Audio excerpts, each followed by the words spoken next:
Welcome to the first of our Winning Case Spotlight webinars. My name is Gina Grandy, and I am the current editor of Case Research Journal. And it's my pleasure to be here this morning and to have with us a very special guest to start off this webinar. So Dr. John Lawrence is joining me this morning, and in a few minutes I'll introduce you formally to him. But good morning, John. Good morning.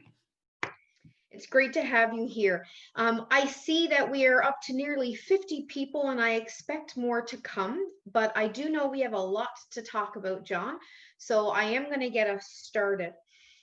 And this series is the idea really of Michael Goldman, who is our current president of the North American Case Research Association, and Michael is here today helping with some of the logistics. And we're also joined by Eric Delensky, who is an associate editor for Case Research Journal.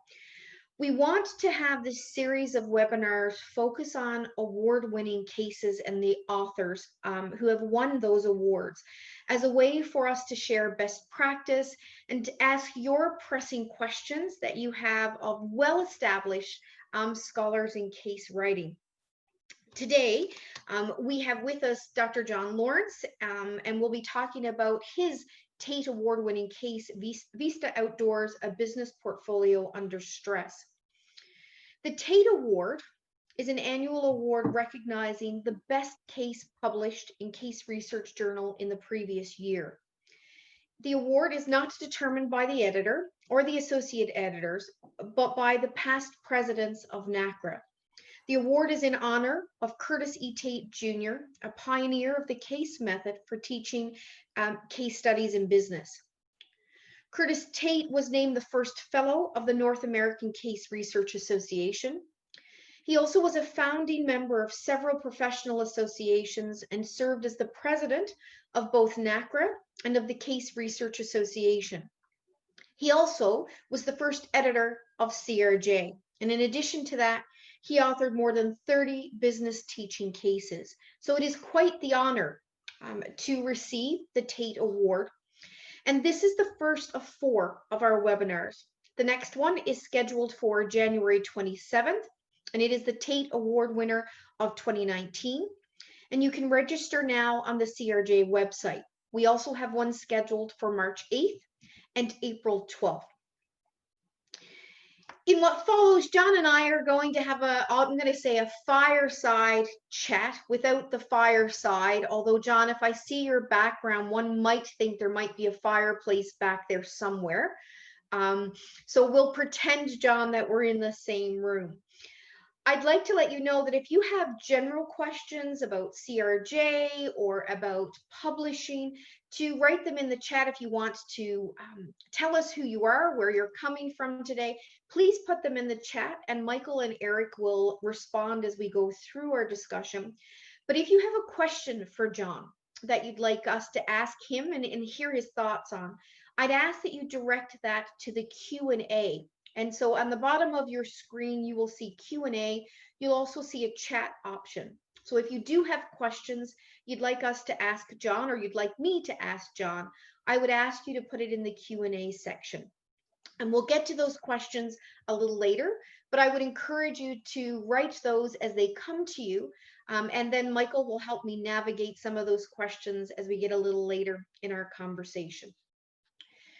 So, John, welcome again, and I want to give you the appropriate introduction that you deserve. And so this is a great way for us to start this webinar series. Not only would I consider John my friend, but also a mentor. John is the former editor of CRJ, and I was an associate editor while John was the editor. So John is Professor Emeritus in the College of Business and Economics at the University of Idaho, where he taught strategy and operations management courses at both the undergrad and executive level for 27 years before retiring in May of this year. Professor Lawrence was voted the Outstanding Executive MBA faculty member 8 times between 2009 and 2020 by EMBA students, and received the University 2011 Teaching Excellence Award, the highest teaching award the university bestows upon faculty. During his tenure at University of Idaho, Professor Lawrence also taught as a visiting faculty member in France, Italy, Spain, Sweden, New Zealand, and China. John's research focused primarily on the development of teaching cases. He authored or co-authored 22 cases that have been published in refereed journals, including 13 in the Case Research Journal. And what's quite amazing about that is none of those were published while he was the editor of the journal. So they've happened before and after, which is quite impressive. A number of these cases were subsequently published as well in textbooks. John is a 3-time finalist for the Curtis E. Tate Award for the best case published in CRJ, and winning the award this past year at the NACRA conference for the case Vista Outdoors, a business portfolio under stress. And it is that case today that we're going to talk about. John has also served on the editorial board of the Case Research Journal since 2003, and as I noted, was editor from 2014 to 2017. In 2020, at the NACRA conference, he was also selected as NACRA's fellow in recognition for his career achievements in case writing, research, and teaching. John holds a PhD and MBA from Penn State University and an MSc Mechanical Engineering and a BSc Engineering Physics from the University of Michigan. So John, welcome and thank you for making time for us to have this conversation today. Thanks, Gina, and thanks to everybody who showed up for the webinar this morning. We're delighted, John. So we're at almost 60 people here joining us this morning. So John, I don't want to put any pressure on you, but clearly people want to hear what you have to say. Okay, I'm looking forward to it. Good stuff. So we'll get into the questions then. John, I'm wondering if you can, I think the appropriate starting point is perhaps a brief synopsis of the case and the focus of the instructor's manual for the Vista Outdoor case. Because again, most of the people joining us probably haven't seen the case. And so that overview will give us a sense of context to lead into the other questions. Sure. So in the case about Vista Outdoor, and in 2015, the company was primarily focused in the shooting sports industry. So firearms, handguns, ammunition, and accessories, holsters, gun cleaning equipment, and so forth. Over 2015, 16, 17, they looked to diversify and so expanded, purchased a number of companies more in the outdoor recreation industry, the largest being Camelback hydration systems, other examples, Bell, bicycle helmets, Camp Chef, camping, cooking equipment, things like that. So it was with that backdrop, so they're now a more diversified company. In February of 2018, a former student entered a high school in Parkland, Florida, with a semi-automatic AR-15 style rifle and killed 14 students and 3 educators. It was one of a number of mass shootings over the last number of years in the US. And what was somewhat unique in that case, that the high school students there, the surviving students really rallied, and the country started pushing back against gun violence and looking for those involved in that industry to do more to control gun violence, and particularly mass shootings in schools.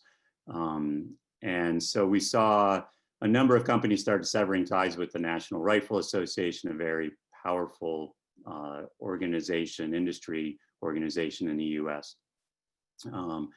It hit Vista Outdoor when a number of customers for both Mountain Equipment Co-op in Canada, so somewhat surprisingly, and Recreational Equipment Inc., a similar outdoor equipment retailer in the US, customers started asking those companies why. They discovered that the Camelbacks that they were buying and the bicycle helmets that they were buying were owned by the same company that was producing AR-15 style rifles. through its Savage Arms division. The rifle used in the Parkland shooting was not a Savage Arms rifle, but it was the same style. And Vista Outdoor had just remained silent on the whole issue. And both the CEOs of REI and MEC, Mountain Equipment Co-op, became frustrated that Vista Outdoor was really not engaged in the conversation about how to deal with the mass shootings and the gun violence. And so they announced on March 1st that they would stop ordering and carrying Vista Outdoor products like Camelback and Bell and Camp Chef. And so the case ends, so that was a Thursday, March 1st. March 2nd was a Friday. Vista Outdoor stock dropped 7%. And as of Monday, Vista Outdoors had still made no public statements regarding the Parkland shooting or gun violence. And that's where the case kind of ends and leaves students to consider what to do. The instructor's manual is primarily focused on the corporate strategy area and the notion of putting a number of different but related companies together in the same portfolio. And why do you do that? How do you make that work? And so it looks at corporate strategy related issues. There's also a kind of a necessary component of crisis communication, although really that's not the focus of it, but there is sort of a, we can think of it as a crisis for Vista Outdoor, and they really were not responding in any way, shape, or form consistent with the crisis communication literature. And so you kind of can't ignore it. And then there's also a little bit of corporate social responsibility component to the instructor's manual as well, relating, what really is Vista Outdoor responsibility in this social issue that exists within the United States. Thank you, John. Why this case? So why did you decide you wanted to write this case? What about the organization or situation made it attractive or interesting? Clearly it was timely at the time when you started to write it, or we're looking at it, but why write this case? A couple of different reasons.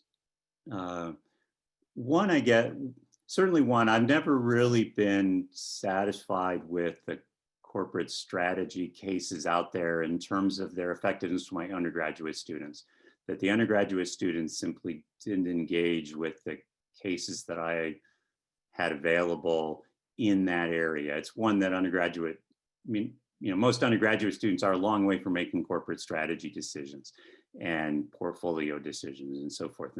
And I'm thinking about it now from a strategy class as opposed to from a finance class, what's the financial return on an acquisition type of thing. So that was part of it. Part of it was that I felt that it would be really engaging to the students. And part of that to me, so I teach in the Intermountain West in the United States. Most of my students have grown up with using the products that Vista Outdoor offers. Most of them have grown up in in families at least where guns are simply part of life, primarily for hunting. So a lot of my students hunt, a lot of them have friends. If they don't hunt, family members do or friends do. At the same time, they also, engage in outdoor recreation. And so they're using products like Camelback and so forth. So there's a connection for my undergraduate students, and for others, at least in the, again, in the West and in places where hunting is part of the culture. And then I felt it just had this really compelling hook. And I think that that's important, that pulls you into the case in a way, particularly that corporate strategy cases don't always have, right? Because now you've got this conflict that exists within the case between different stakeholders of the different divisions, basically, of Vista Outdoor, which is sort of bringing into question then the logic of putting those companies together and whether or not the company can really be successful doing that.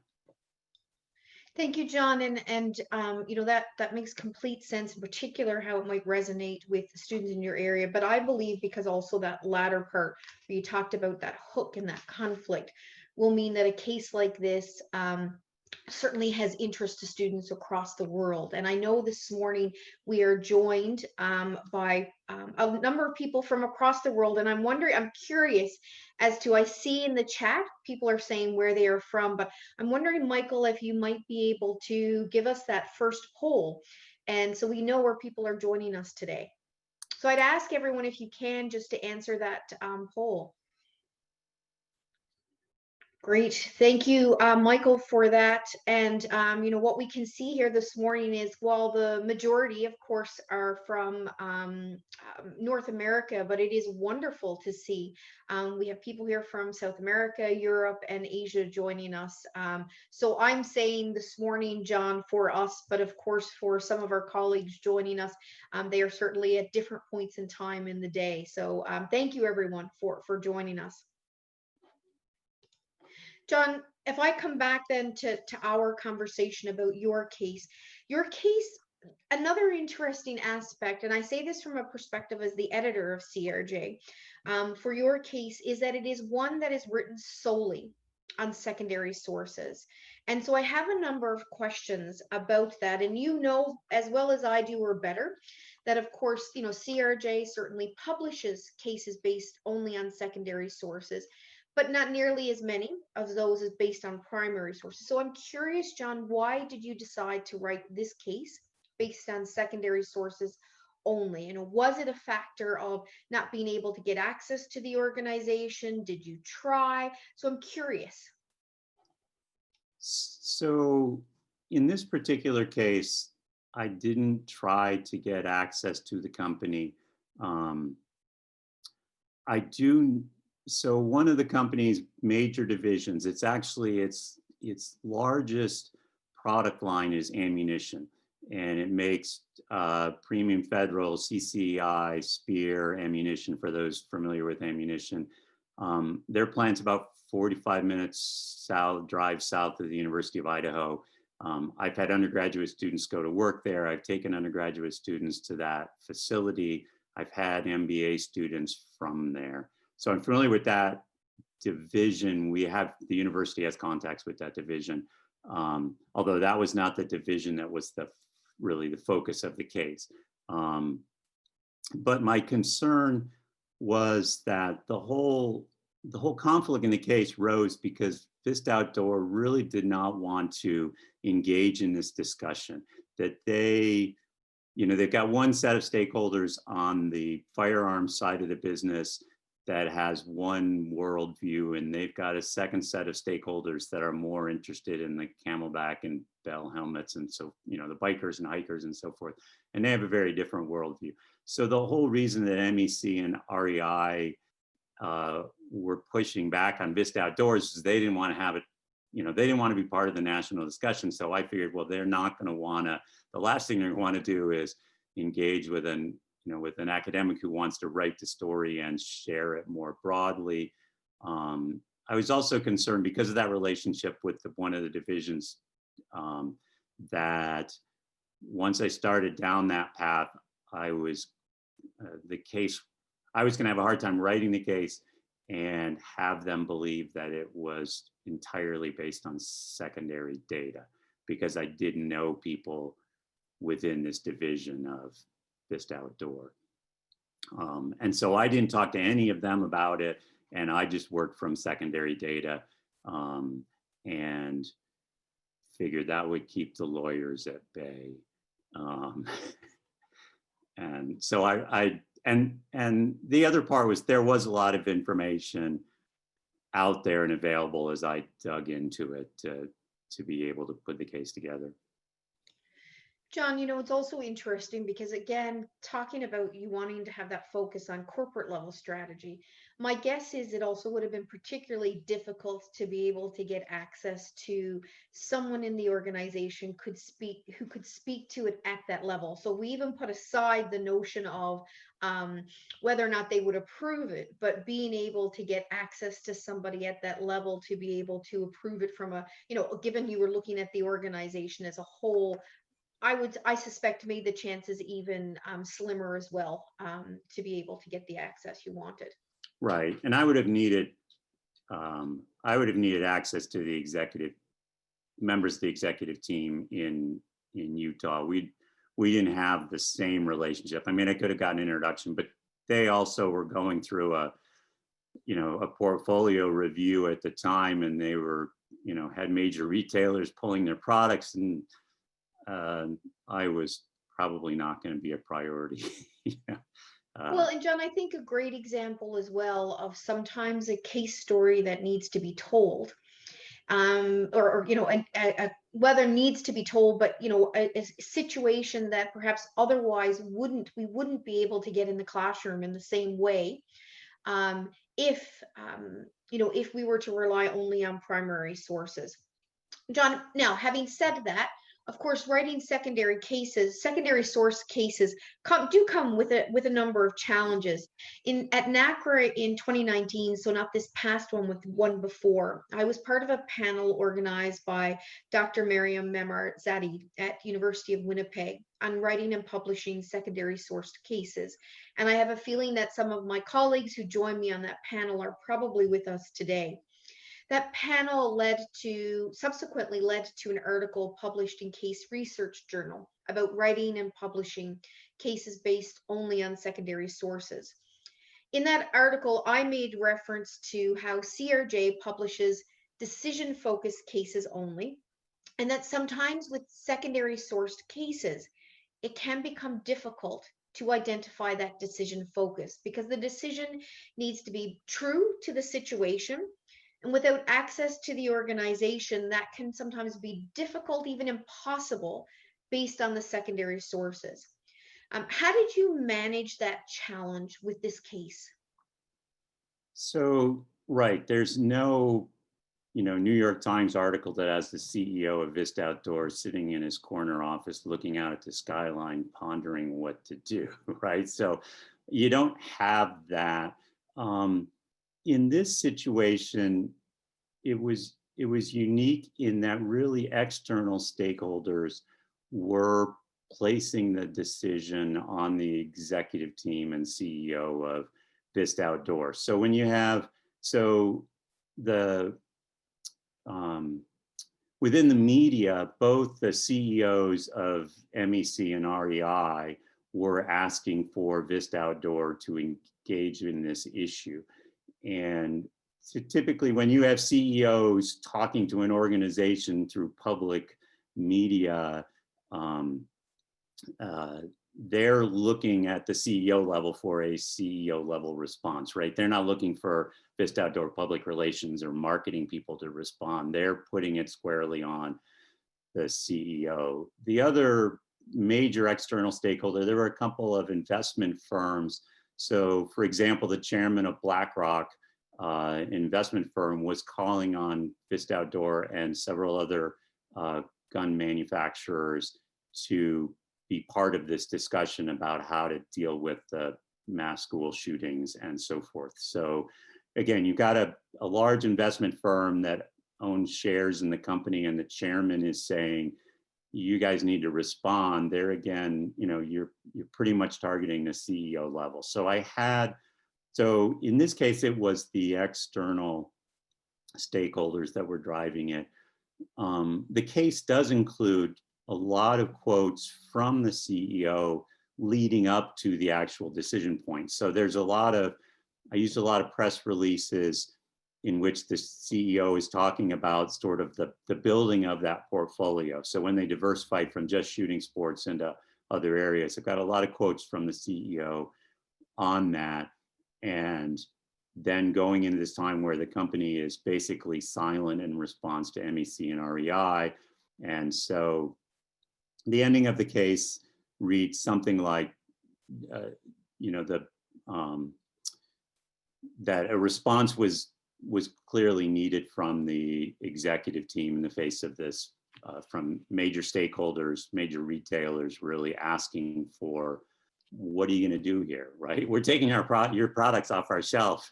What are you going to do? And so that's how I kind of got around it in this case. That's really one of that's a big challenge in writing secondary cases, is understanding who has the decision and what's that context.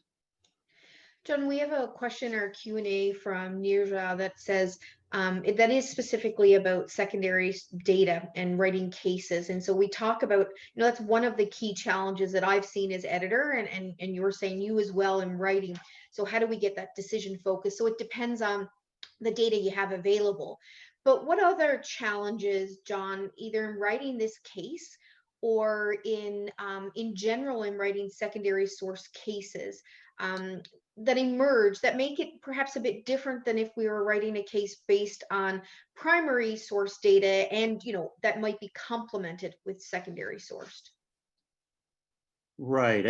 I mean, the biggest overall challenge is that you're limited to what information is out there in secondary sources and available to you. And so some things you simply cannot get for a case. And so I guess I've written a few secondary source cases before this one, and there's some upfront work before I get totally invested in it to try and figure out what information is going to be available to write the case, and is it really sufficient to do what I want to do with the case in the classroom? Is it going to achieve the learning objectives? So that's probably the most significant issue there. I also, there's another, so when you're writing a case based on primary data, you can just go and ask the executives for information, or the protagonist, or whoever your contact is. They're not always going to allow you to publish that information. So one of the challenges with a primary source case is dealing with sensitive information and writing it in a way that is true to the situation, but that is going to get approval by the company. With secondary source cases, the issue is writing it in a way is being able to document everything that you have in the case in a significant way. So if the lawyers do start knocking at your door and sending you emails, you can defend what you've put in the case. So it's sort of, you still have sensitive, a lot of the information, I guess, would be considered sensitive information, in this case to Vista Outdoor. I'm sure that they probably are aware of it and so forth. And so for me, it's really saying all of this stuff is is out in the public domain. All the quotes I have are from the CEO that come from news releases or come from their conversations that are available publicly from earnings reports, and when they're speaking to investors and so forth. And so that's also kind of different and a challenge, right? And so you want to, it's also really important to present it in the most unbiased way. And you have reviewers from the review process that are going to look at that as well, but you don't have the company reading it, which is, I guess. Well, John, and you also really, raise a good point around kind of the requirement for consent, right? And so, in writing a secondary sourced case, as you say, you have to be very careful about how you write the narrative for the case and what's actually included, so that you're not, one would argue in any case we should avoid editorializing, but it probably becomes particularly important when you're writing a case based only on secondary sources, so that in the event, because you don't have the organization's written consent, that you make sure that what you are writing has come from those publicly available sources. Would you agree with that? Yes. And in a few places, certainly the reviewers in the review process pointed out things that they felt were not objective enough, or not it wasn't clear where it was coming from. And so I had to add, I added some things. In this particular case, for example, one of the things that was the reviewers raised as not being clearly from other sources was the the relationship between gun and ammunition sales and who is the president of the United States and what's the cause and effect there. And so for those of you listening who aren't familiar, in the US, two major parties, Republican and Democrat, when the Democrat is in office, gun sales go up because there's concern, and there's documentation for this. I mean, there's concern that Democrats may put additional controls on purchase of guns or ammunition that Republican administrations aren't going to do. And so one of the interesting things actually about this case is that Vista Outdoor at the time was not doing financially as well as it had done because Donald Trump was president, and pretty much gun and ammunition sales had actually dipped when Trump got elected. And so that was one that the reviewers raised that said, you know, well, you say this, but you haven't justified it. So I had to put stuff, you know, I added some stuff to the case, for example, that, you know, made that more, you know, indicated where that was coming from, including one actually was a quote from an annual report from Vista Outdoor from their CEO that said as much, that, you know, they had seen a dip in sales on the gun side. And that actually then plays into, it's also an interesting and weird aspect of the portfolio analysis, because one of the things I do in the instructor's manual is you can apply the BCG growth share matrix to the case. But it's kind of interesting because ammunition, in the short term, ammunition sales have been down, but they had previously been a growth area, you know, like 8 years beforehand. So it makes it a little tricky how to apply that. So.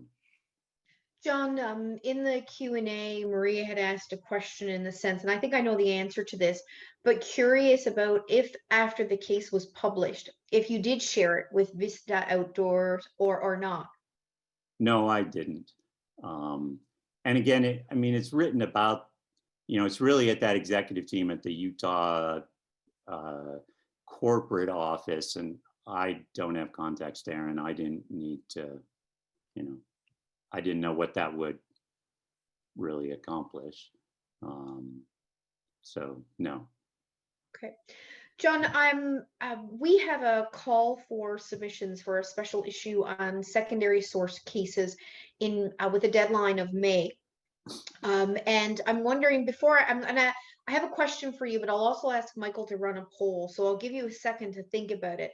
You know, what one or two pieces of advice would you have for authors, given your experiences with writing and publishing Vista Outdoor, as they start to think about submitting something to CRJ for the special issue?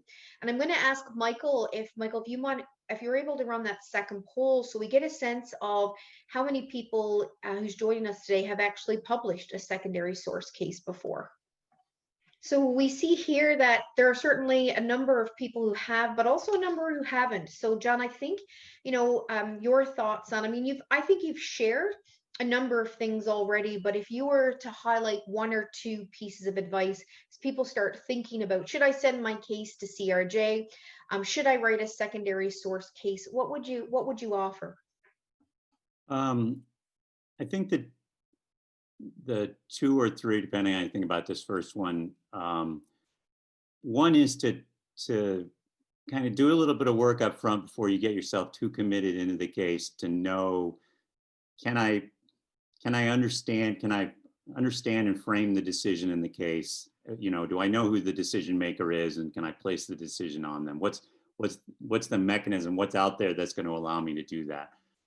Sometimes it's relatively easy to find that. Other times it's a lot harder. And also, what's the extent of information that's available?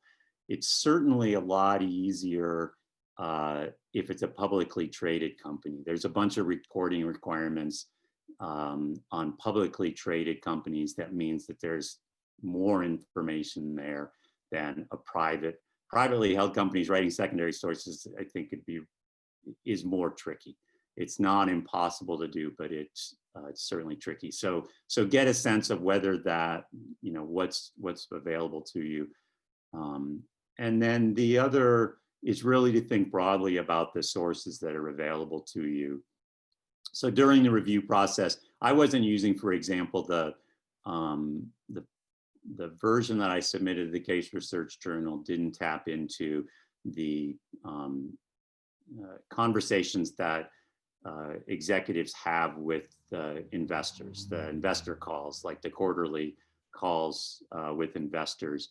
And so one of the reviewers suggested that I look at that, there'd be information available.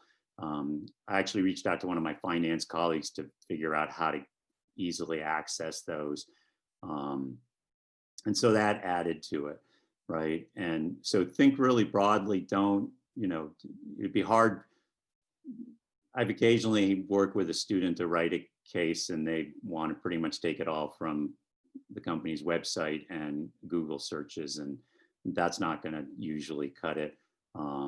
So think broadly about where those sources are coming from, and certainly give it a try. It's there's a lot of interesting stuff that happens that gets a lot written about it. So.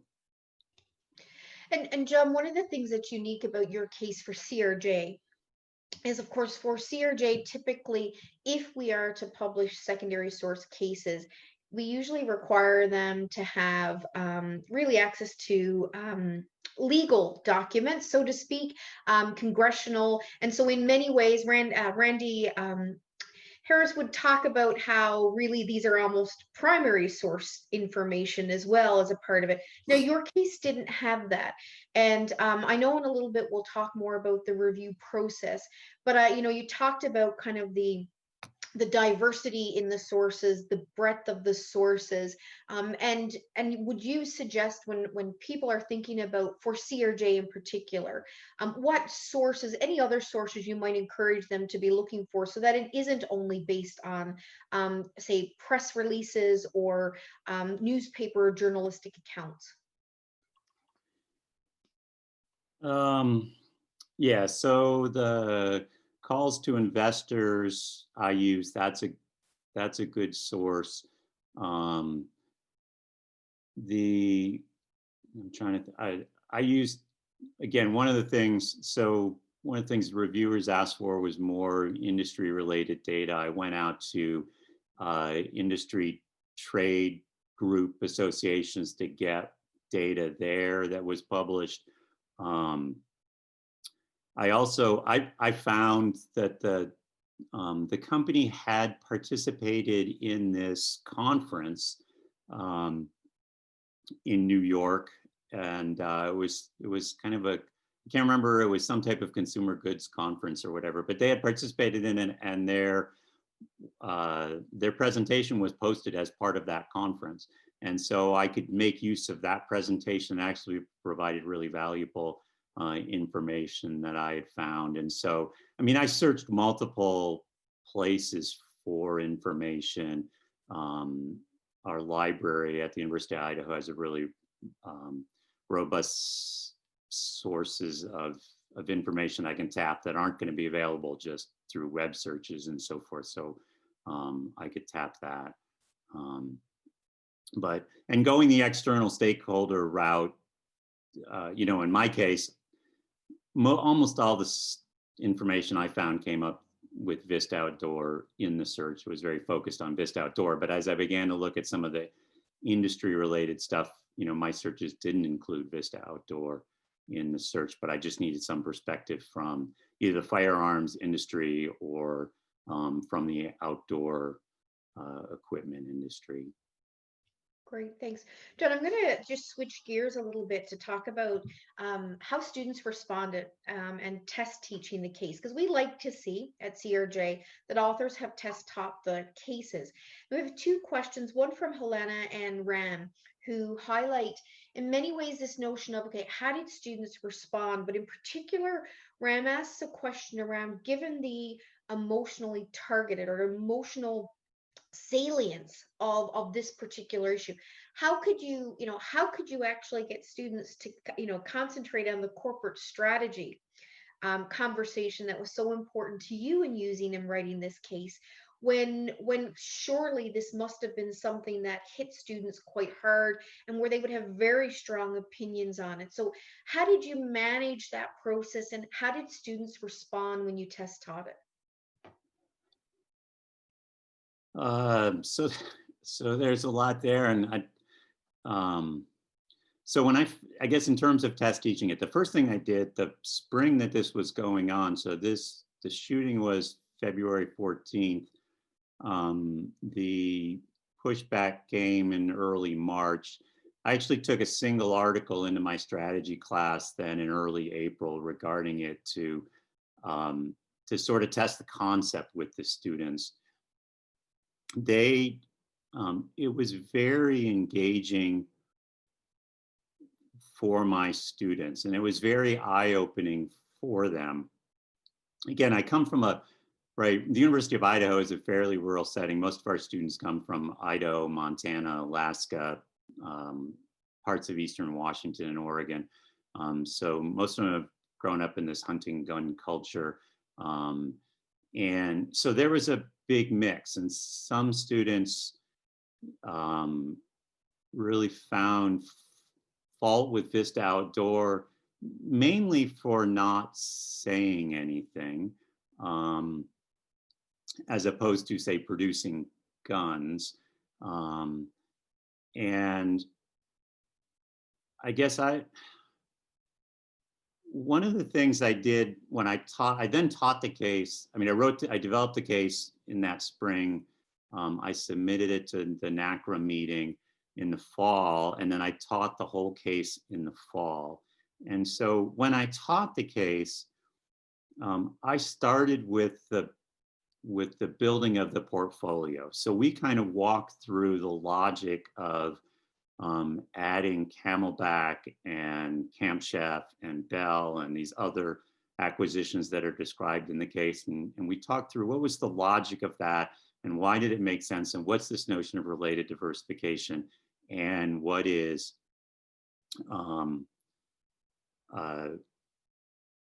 the real issue, this test of this better off fit, that the individual units have to be better off together than not for it to make sense from a corporate strategy standpoint as laid out by Porter. And so we did a bunch of we started with kind of the corporate strategy stuff to ease them into the case, and then got to, okay, so now what do we do? And it was interesting because the students' general response was that it was unfair to say Camelback, that simply because they were in the same company as Savage Arms, that Camelback should be penalized because they were operating somewhat independently. And that really drove the discussion of, well, what does it really mean to be operating independently, right? Because even in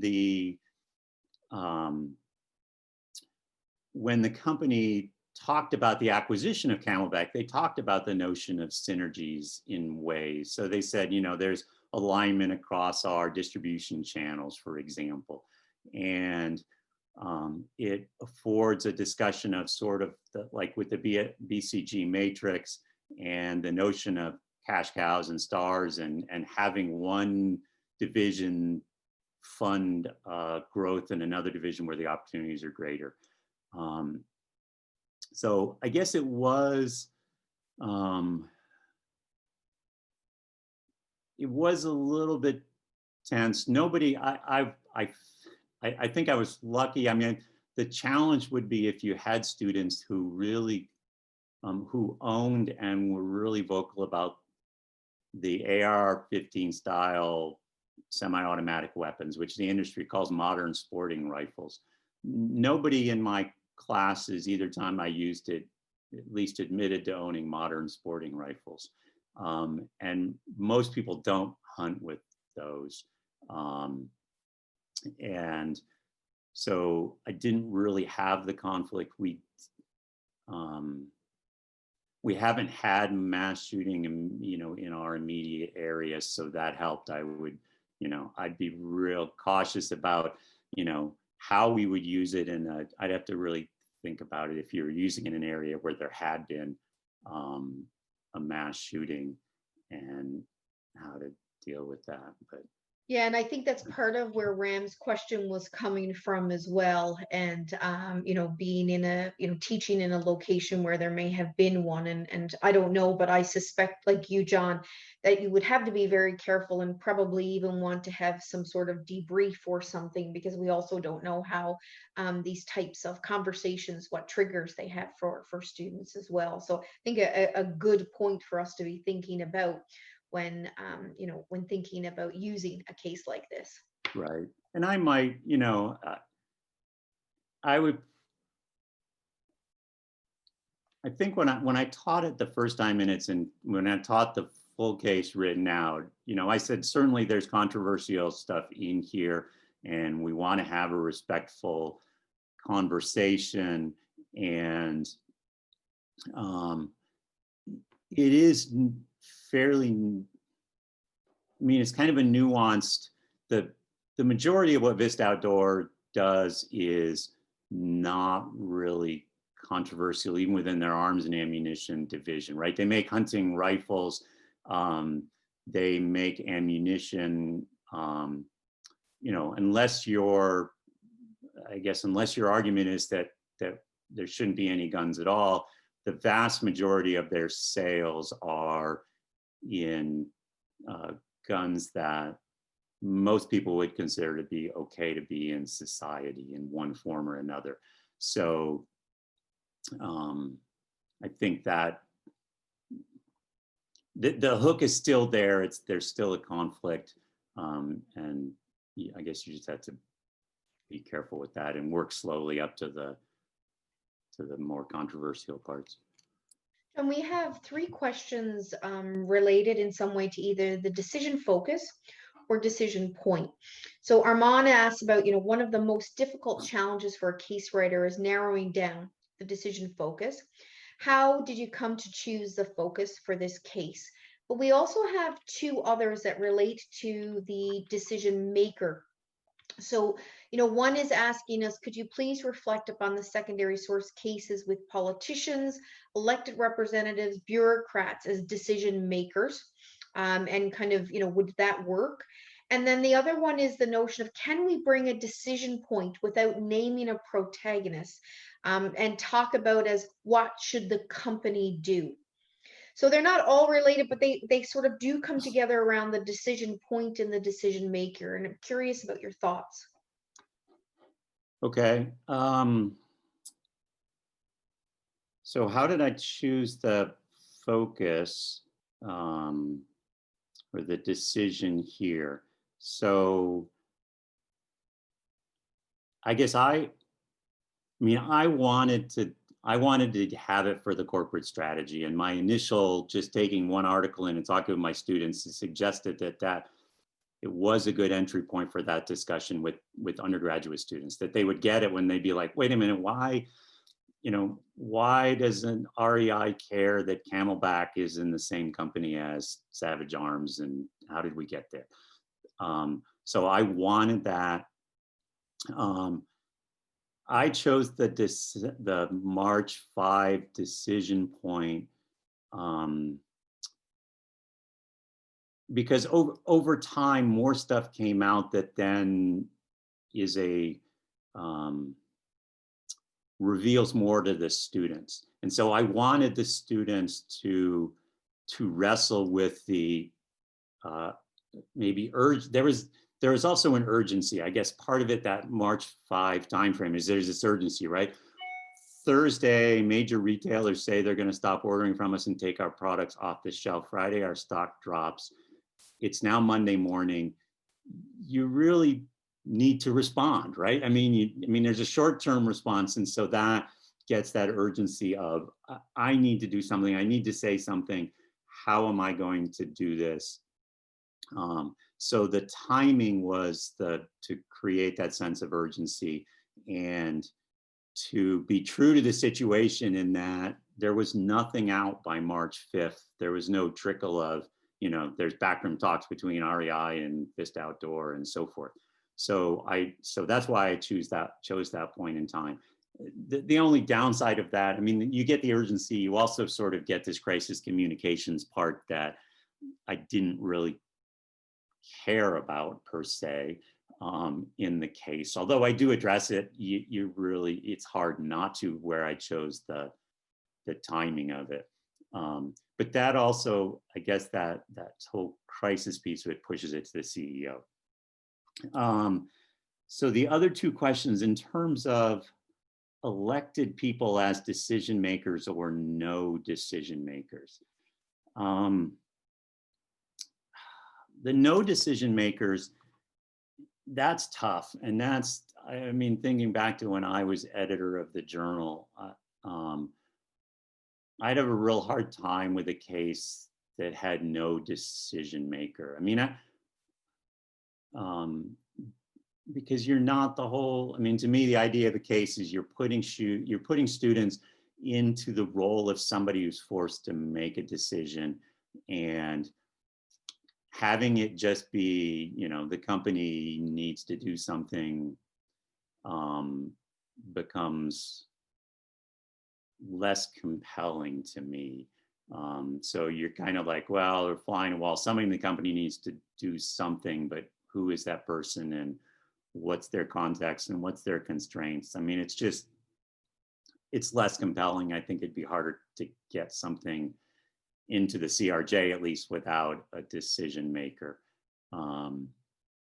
Regarding political elected officials as decision makers, I guess it depends on the class that you are going to teach it in and how you position it. I don't see that as really in a business class. I can't think of a context right now. I mean, I do use a couple of cases. When I teach strategy to our executive MBA students, we typically have a few public sector students in there. I do a session. I spend about 5 hours. In our executive program, we have 5-hour sessions. I have a session that deals with strategy in nonprofits and government organizations. So I use a case of a nonprofit and I use a case of a government organization. So in that case, the decision maker is a public official, right? Is a government official, whether they're elected or not. So you could do that, but it's going to be, I think the issue is it's a pretty narrow area to work in. And you do need to then dig into the public administration literature to understand how that gets framed. I mean, so it's appropriate to that body of knowledge. So I've never written a case with a public sector protagonist. I have written nonprofit cases, and so I've gone into the nonprofit literature on that, but I haven't done that. I don't know if that's helpful or not, but that's, you might comment, Gina, if you get a case on, you know, with no decision maker, just what should the organization do? Yeah, and it's interesting, John. I would say very similar to what you have said. In fact, I believe there was one recently where I had to make a decision not to send it out for review for a similar reason. You know, I encouraged the authors to send it to another journal outlet who has a, you know, that would have a slightly different view than CRJ. But yes, I made a very similar decision because, again, that notion of putting yourself in the shoes of decision makers and who is making the decision. So very interesting storyline, very interesting situation, but not really fitting for the mandate of CRJ. But certainly there are other outlets that are out there. John, we have a couple of minutes, and I have just a couple of minutes. But I have two questions for you, two more, and there are others, but we're going to ask these two. One is asking a question around, did you use any multimedia in the case, like corporate logos, companies' photos, or a video of any sort? And if so, how did you manage the copyright of that? So I did not. I mean, and so I didn't have to deal with the copyright. I did, right, the closest I came was to source information from this presentation that they gave at a conference, but that was available to me online. And so it was in the public domain. I didn't take images directly from that. So I paraphrased and then sourced it, or I presented data from it and I included the source of where I got it from. So yeah, I think that I would not, just from the standpoint of not getting in trouble, I wouldn't, I wouldn't do that. Now, if the company had video up online, I'm always reluctant to include it in the case because it can go away in the case if you don't have control of it. But I would certainly reference it if there was applicable video. I would reference it in the instructor's manual and say, if this is still here, you might want to use it in the classroom, because then it's not actually published, and I'm not including it in the case. I'm not including images in the case. Okay, great, thanks. It's interesting because Randy Harris has made a note really in response, or to a certain extent, around the comment around having an elected official, and I if I get this right, Randy, making a comment around, context could be an organization which is closely tied or connected to a government decision. So he gave the example of Pfizer making their release about the vaccine. And so, if either there may be a particular twist or connection that would allow a protagonist, I guess, in certain situations, if we were talking about elected officials. So I just wanted to raise that. My last question, Sure. John. And you could also, just real quick, the Pfizer example is a good one where you could use that in like a decision theory. And so the public officials who are asked to approve that, if you built the case to use and say a general decision theory case where you're saying, how do we apply decision theory models to this case, that would work. Great.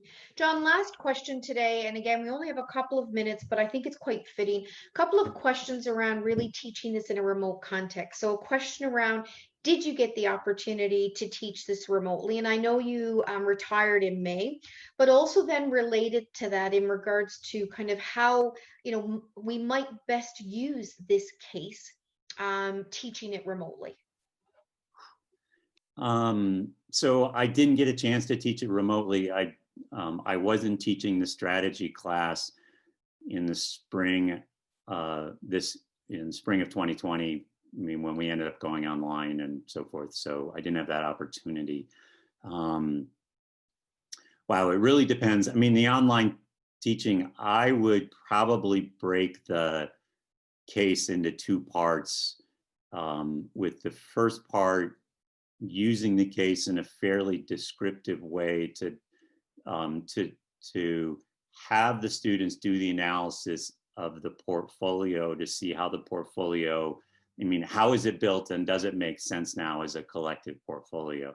So I might do that and then say, okay, then how do we deal with the conflict between stakeholders? So, and I guess it would depend if you're 100% remote or if you're meeting, right? So if I was having, if I was doing it through a Zoom discussion with my class, I would have them do the portfolio stuff in advance through a discussion board and get off, because there's a lot of nitty gritty in there that you can dig into in the case, and then save okay, so, what do we do with this clear conflict among stakeholders, and have that as the in-person discussion. The other way that I might do it would be to, have the group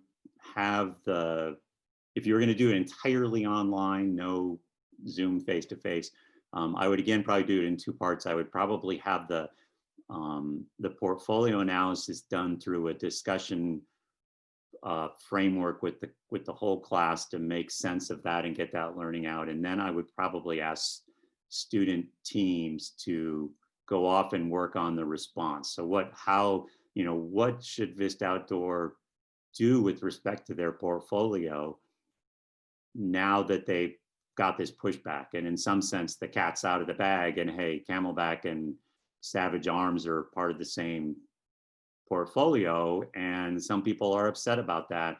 And what are you going to do about that?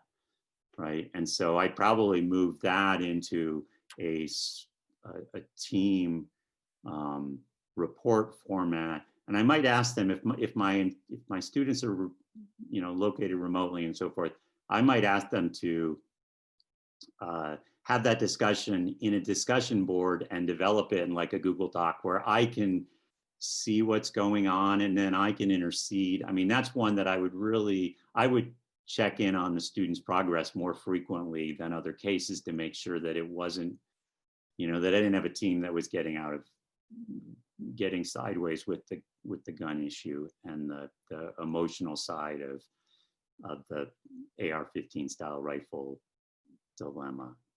John, thank you for that. And it's I also encourage listeners to look at the article that we'll have published in the CRJ, the last issue of the year, which is actually a transcription of the panel at NACRA this past year, where Randy Harris, Jeff Shea, Chris Cassidy, oh goodness, Cleanne Gabriel, have actually, Randy Harris, if I haven't said Randy, about teaching online. And so they make reference to some of the technologies you have referenced as well. Sadly, John, and it's interesting, John, because it seems like the last hour has flown by, at least for me and hopefully for those who have joined us, but we are at our hour.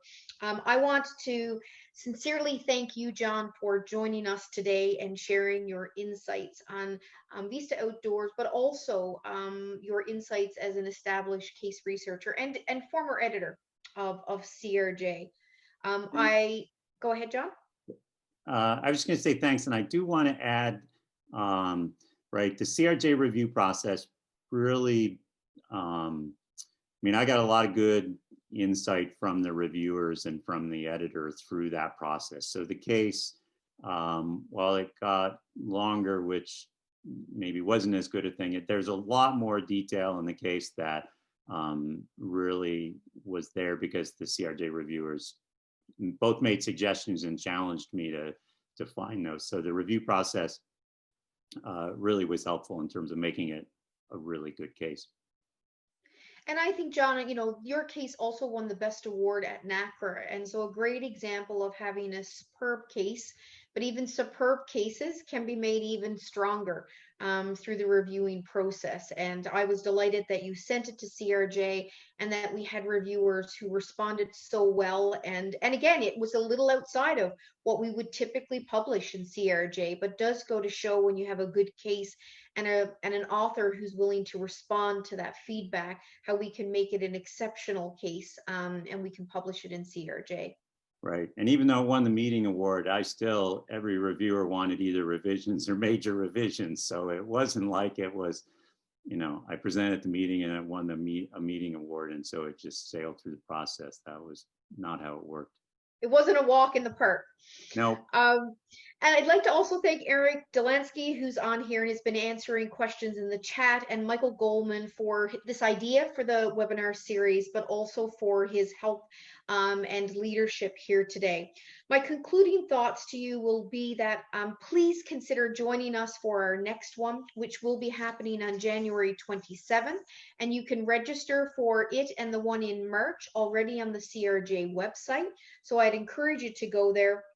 The other thing I want to make note is we have a call out for cases, a special issue on short cases with a deadline of the end of January, and of course a special issue on secondary source cases with a submission deadline of May 31st. And both of those calls are also on the CRJ website. So I encourage you to look at those. I'll also say that we had a couple of questions we didn't get to, but I would encourage you to send me an email.